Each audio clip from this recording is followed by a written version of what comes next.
Saudara yang terkasih dalam Kristus Yesus, kita bertemu lagi dalam acara Satu Bagi. Sapaan Tuhan bagi kita hari ini Selasa tanggal 12 Oktober tahun 2021. Namun sebelumnya, mari kita bersatu di dalam doa.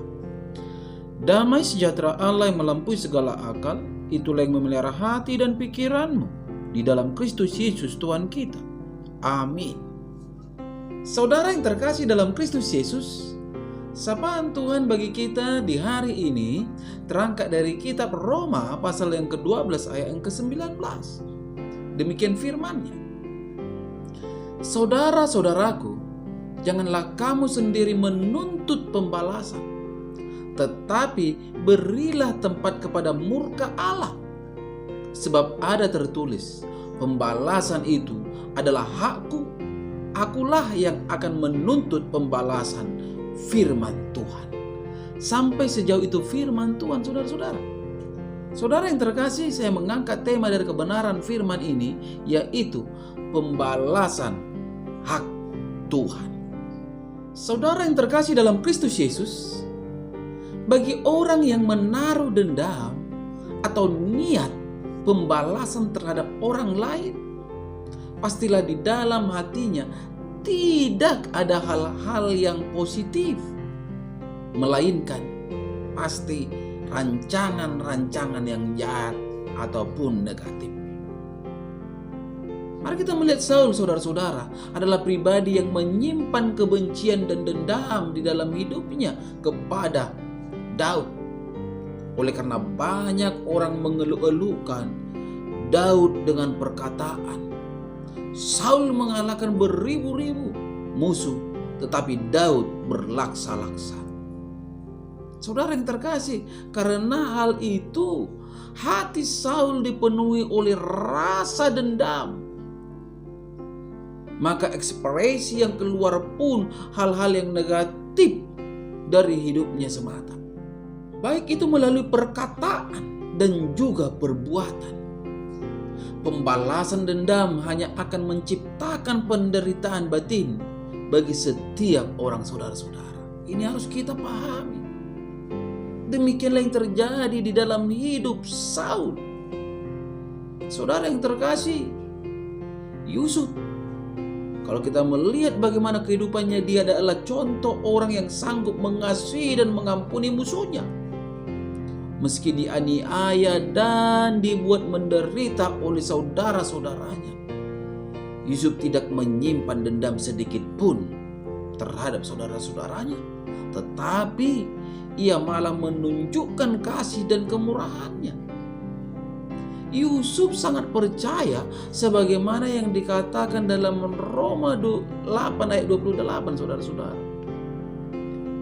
Firman-Nya berkata begini, kita tahu sekarang bahwa Allah turut bekerja dalam segala sesuatu untuk mendatangkan kebaikan bagi mereka yang mengasihi Dia, yaitu bagi mereka yang terpanggil sesuai dengan rencana Allah.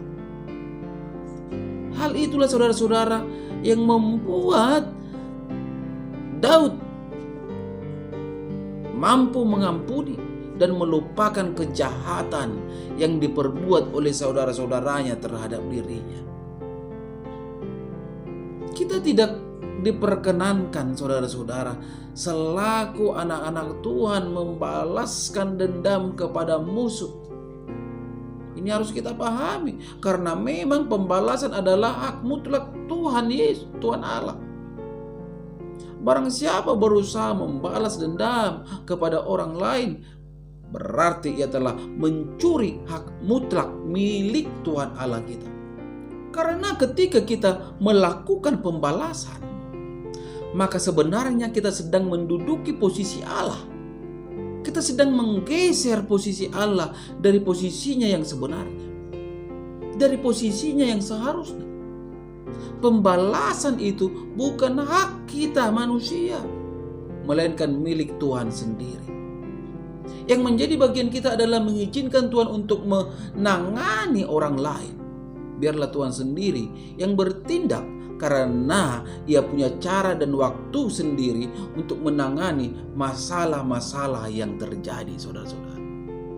Saudara yang terkasih, yang harus kita lakukan di dalam kehidupan ini adalah sebagaimana yang dikatakan dalam Roma 12 ayat 20. Tetapi jika seterumu lapar, berilah dia makan. Jika ia haus, berilah dia minum. Dengan berbuat demikian, kamu menumpukan bara api di atas kepalanya. Inilah sikap orang Kristen. Jadi cara tepat dalam memperlakukan musuh adalah menunjukkan kasih dan kemurahan kepadanya. Kita harus mampu, saudara-saudara, mengalahkan kejahatan dengan kebaikan. Mengasihi, bermurah hati, dan mengampuni musuh adalah bagian hidup kita orang percaya. Bagian Tuhan adalah menyelesaikan dengan cara dan waktunya sendiri.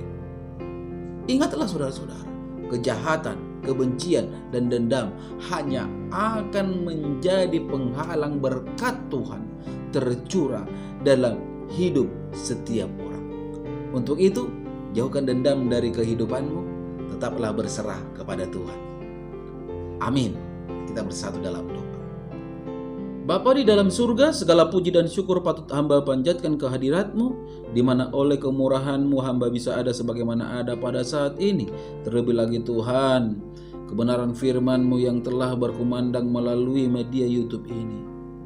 Ini juga semua hanya dikarenakan kemurahan Tuhan semata. Terima kasih ya Bapa di surga. Biarlah kebenaran firman-Mu yang berkumandang, yang menyuarakan bahwa pembalasan adalah milik Tuhan, bukan milik manusia. Izinkan kebenaran firman ini termeterai Tuhan di dalam hidup setiap pendengar dimanapun mereka berada. Olehnya mereka selalu menjadi pribadi yang bersaksi dan hidup di dalam kasih. Tuhan, izinkan juga kuasa-Mu nyata di dalam kehidupan para pendengar, sehingga ketika mereka sakit, mereka beroleh kesembuhan. Ketika mereka lemah, mereka mendapatkan kekuatan. Ketika mereka berhadapan dengan persoalan dan permasalahan kehidupan, mereka mendapatkan jalan keluar. Karena memang tiada yang mustahil bagi Engkau ya Bapa di surga.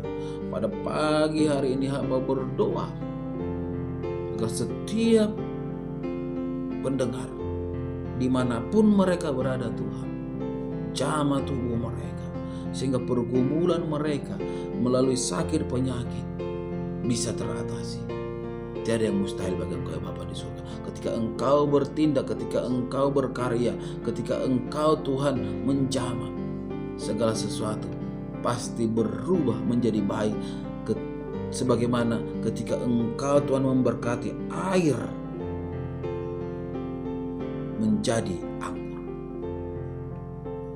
Karena Engkau memang Allah kami yang maha dahsyat dan luar biasa.